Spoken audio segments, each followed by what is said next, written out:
अनुरतन story पेश करता है दी फॉल गाय। फिल्म की शुरुआत स्टंटमैन कोल्ट सीवर्स से होती है, जो बताता है कि फिल्म और टेलीविजन के इतिहास में उनके जैसे लोगों का कितना महत्व है। कोल्ट एक स्टंटमैन के रूप में कई बार घायल होता है, लेकिन उसे यह सब करना पसंद है क्योंकि वह कैमरा ऑपरेटर जोडी मोरेनो से प्यार करता है, जो एक निर्देशक बनना चाहती है। अपने इस नए प्रोजेक्ट में कोल्ट हॉलीवुड अभिनेता टॉम राइडर के लिए स्टंट कर रहा है। कोल्ट एक शॉट के लिए हार्नेस से खुद को तैयार करवाता है, जहां उसे बड़ी ऊंचाई से गिरना होता है, लेकिन तभी कुछ गलत हो जाता है और कोल्ट जमीन पर गिर जाता है, जिससे उसकी पीठ में गंभीर चोट आ जाती है। फिर वह इस व्यवसाय से और जोडी से दूर चला जाता है। 18 महीने बाद दिखाया जाता है, जहां कोल्ट एक वैलेट ड्राइवर के रूप में काम करता है और इसने उस घटना के बाद से अभी तक जोडी से बात नहीं की है। कोल्ट के एक पुराने सहकर्मी ने उन्हें देखा और उस घटना की वजह से उसे गिरने वाला आदमी कहकर बुलाया, इसलिए कोल्ट अपनी कार को तेजी से वापस लाया और उसके सामने कार को घुमा दिया। बाद में कोल्ट से गेल मेयर नाम की एक प्रोड्यूसर ने संपर्क किया, जो अक्सर राइडर के साथ काम करती है। उन्होंने कोल्ट को एक नई science fiction film metal storm में राइडर के स्टंट डबल के रूप में काम करने का मौका दिया, लेकिन कोल्ट स्टंट करने से मना कर देता है। तो गेल उसे बताती है कि जोडी उस फिल्म को डायरेक्ट कर रही है, जिससे कोल्ट फिल्म सेट पर पहुंचता है और वहां पर अपने दोस्त स्टंट कोऑर्डिनेटर डैन टक्कर से मिलता है, जो कोल्ट को बताता है कि उनका पहला बड़ा स्टंट एक कैनन रोल है, जिससे कोल्ट चिंतित हो जाता है क्योंकि वह डर रहा है कि वह जोडी के सामने स्टंट को खराब कर देगा। फिर भी काम करने वाले लोग अर्थात क्रू कैनन रोल स्टंट के लिए आगे बढ़ते हैं। इसी बीच कोल्ट की कार समुद्र तट पर कई बार पलटती है, लेकिन वह अपना अंगूठा बाहर निकालकर क्रू को बताता है कि वह ठीक है, जैसा कि कहते हैं कि यह एक स्टंटमैन की आदत होती है। फिर जोडी देखती है कि कोल्ट ही स्टंटमैन है, लेकिन वह इतने लंबे समय बाद उसे देखकर खुश नहीं होती, जो गेल के पहले के दावे के विपरीत है, क्योंकि गेल ने कोल्ट से कहा था कि जोडी ने ही खास तौर पर तुमको बुलाया है। फिर अगले स्टंट के लिए कोल्ट को आग लगाई जाती है और एक दीवार से टकरा दिया जाता है। फिर कोल्ट और जोडी शॉट के बारे में बात करते हैं और अपने रिश्ते के बारे में भी क्रू के सामने खुलेआम चर्चा करते हैं, जिसमें ज्यादातर लोग जोडी के पक्ष में दिखाई देते हैं। अब गेल कोल्ट के ट्रेलर में उनसे मिलने आती है और उन्हें बताती है कि राइडर कुछ संदिग्ध लोगों के संपर्क में आने के बाद लापता हो गए हैं और वह कोल्ट को जोडी की फिल्म निर्माण को बचाने के लिए अगले 48 घंटों में उन्हें ढूंढने का काम सौंपती है। फिर कोल्ट अपनी कार में जाता है और टेलर स्विफ्ट के गाने सुनते हुए जोडी के साथ बिताए समय को याद करता है और रोने लगता है। तभी वहाँ पर जोडी आ जाती है, जिससे उसे शांत होना पड़ता है। अब जोडी उसके साथ कार में बैठती है और बताती है कि यह फिल्म उसके लिए कितनी महत्वपूर्ण है, जिससे कोल्ट जोडी से वादा करता है कि वह उसके लिए फिल्म निर्माण को पटरी से नहीं उतरने देगा। कोल्ट राइडर को ढूंढने के लिए उसके अपार्टमेंट में जाता है, लेकिन वहाँ मेटल स्टॉर्म की मुख्य हीरोइन और राइडर की प्रेमिका इग्गी स्टार उस पर हमला कर देती है। थोड़ी देर तक वहाँ हंगामा होने के बाद कोल्ट को पता चलता है कि इग्गी एक नकली तलवार का इस्तेमाल कर रही है और फिर वह इग्गी को समझाने की कोशिश करता है कि वह फिल्म के लिए राइडर को ढूंढ रहा है। तो इग्गी उसे बताती है कि वह उस नाइट क्लब में जाए जहाँ राइडर जाया करता है और वहाँ पर उसके ड्रग डीलर को ढूंढे। अब कोल्ट चमकीले कपड़े पहनकर क्लब में घुसता है और ड्रग डीलर ढूंढ से मिलता है। जब कोल्ट उससे राइडर के बारे में पूछता है तो ढूंढ उसे नशीला पेय पिलाता है और अपने आदमियों से उसको संभालने के लिए कहता है। कोल्ट नशे में धुत हो जाता है, लेकिन 3 आदमियों को पीटने के बाद वह डून का पीछा करता है। जब डून टैक्सी पकड़ने की कोशिश करता है तो कोल्ट टैक्सी के सामने कूद जाता है और डून को भागने से रोकता है और फिर डून कोल्ट को बताता है कि उसे कोल्ट को नशा कराने के लिए पैसे दिए गए थे और वह कोल्ट को एक होटल में केविन नामक व्यक्ति को ढूंढने और फ्रूट प्लेटर मांगने के लिए कहता है। होटल में कोल्ट को एक यूनिकॉर्न दिखाई देने का भी भ्रम होता है। होटल में कोल्ट को जोडी मिलती है, जो उससे शिकायत करती है कि स्टूडियो उनकी फिल्म की प्रेम कहानी में दखल दे रहा है। फिर कोल्ट कॉन्सियर्ज केविन से मिलता है, जो उसे फ्रूट प्लेटर देता है, जो असल में राइडर के होटल के कमरे की चाबी होती है। कुछ असफल प्रयासों के बाद कोल्ट दरवाजे को तोड़कर कमरे में प्रवेश करता है। तभी जोडी उसे फोन करती है और फिल्म के कुछ विचारों के बारे में मजाकिया अंदाज में बातें करती है। इसके बाद कोल्ट को एक और स्टंटमैन हेनरी हेरेरा की लाश मिलती है, जिससे कोल्ट गेल को फोन करता है, जो उसे पुलिस से बात न करने की सलाह देती है। लेकिन कोल्ट फिर भी ऐसा करता है क्योंकि एक अधिकारी उसे गैर कानूनी पार्किंग के लिए संपर्क करता है। जब कोल्ट उनसे बर्फ के टब में एक लाश का जिक्र करता है तो वे राइडर के कमरे में वापस जाते हैं हैं और पाते हैं कि टब पूरी तरह से खाली है। शूटिंग के अगले दिन डैन शिकायत करता है कि जोडी ने कोल्ट के साथ जो भी बात की थी उससे प्रेरित होकर उन्होंने शूटिंग के लिए और भी बड़े और जटिल विचार सोच लिए हैं। अब कोल्ट राइडर की जगह लेता है ताकि वे डीपफेक तकनीक का इस्तेमाल करके राइडर का चेहरा कोल्ट में जोड़ सकें।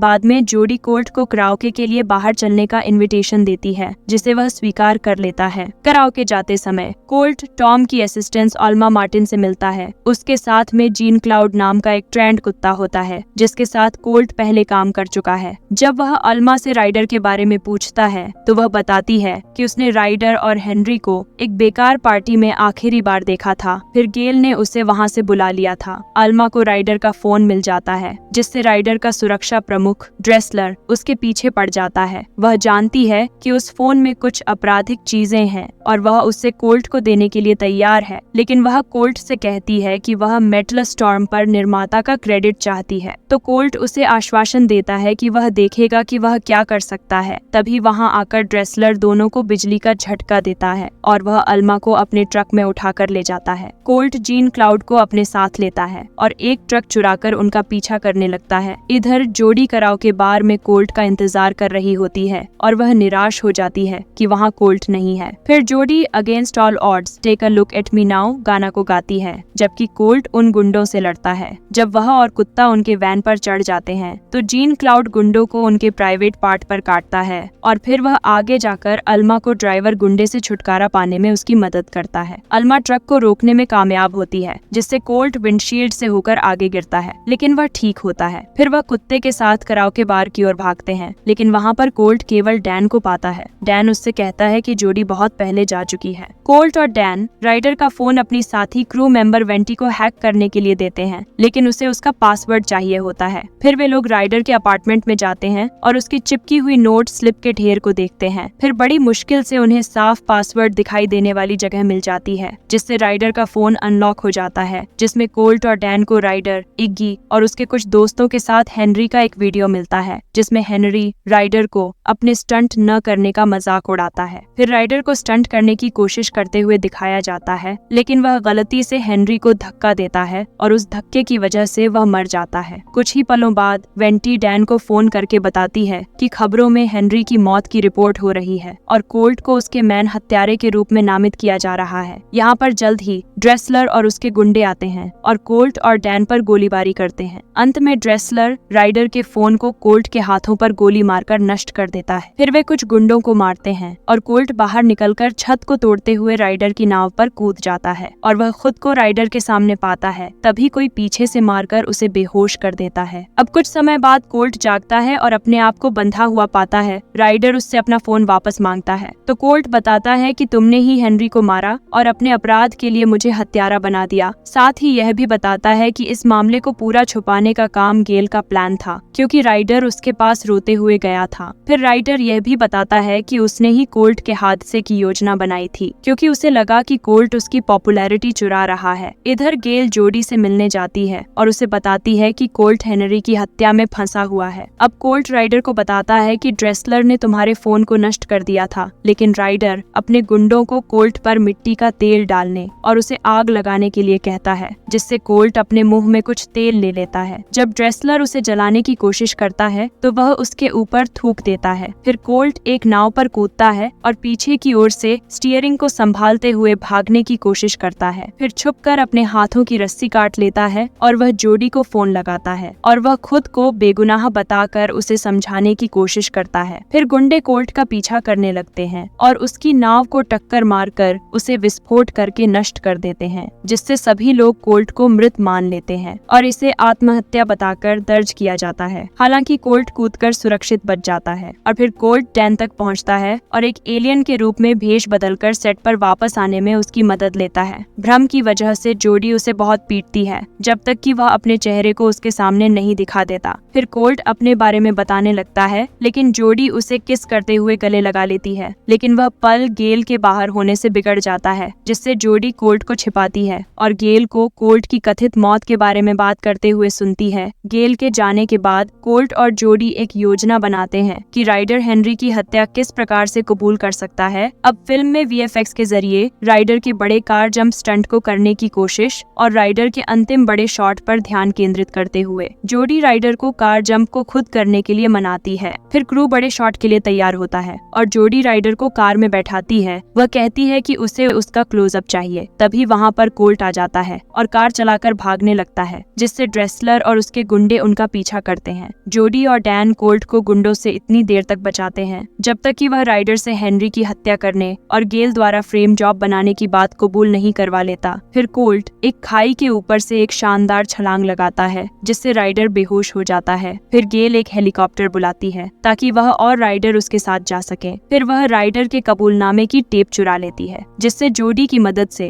कोल्ट हेलीकॉप्टर की ओर छलांग लगाता है और वह गेल और राइडर से लड़ता है जब तक कि वह उनसे टेप को वापस नहीं ले लेता। और फिर कोल्ट क्रू द्वारा सही समय पर लगाए गए क्रैश मैट पर कूद जाता है। अब कोल्ट और जोडी एक किस के साथ अपनी जीत का जश्न मनाते हैं। आखिरकार मेटल स्टॉर्म सिनेमा घरों में आती है, जिसमें जेसन मोमोआ राइडर की जगह पर मैन हीरो बनते हैं और ये फिल्म बड़ी हिट होती है और अल्मा को उसका निर्माता क्रेडिट मिलता है। कोल्ट कहता है कि जैसे फिल्म के हीरो को उसका सुखद अंत मिला, वैसे ही उसे और जोडी को भी उसका सुखद अंत मिला है। फिल्म में दिखाए गए स्टंट्स को क्रेडिट्स में दर्शाया गया है। अंत में हम देखते हैं कि पुलिस राइडर और गेल को उनके हेलीकॉप्टर के दुर्घटनाग्रस्त होने के बाद गिरफ्तार करने आती है और उनका सामना मुख्य पुलिस अधिकारियों से होता है, लेकिन राइडर सेट से भाग जाता है। मदद के लिए फोन करने की कोशिश में राइडर उड़ जाता है क्योंकि इससे पायरोटेक्निक्स सक्रिय हो जाते हैं।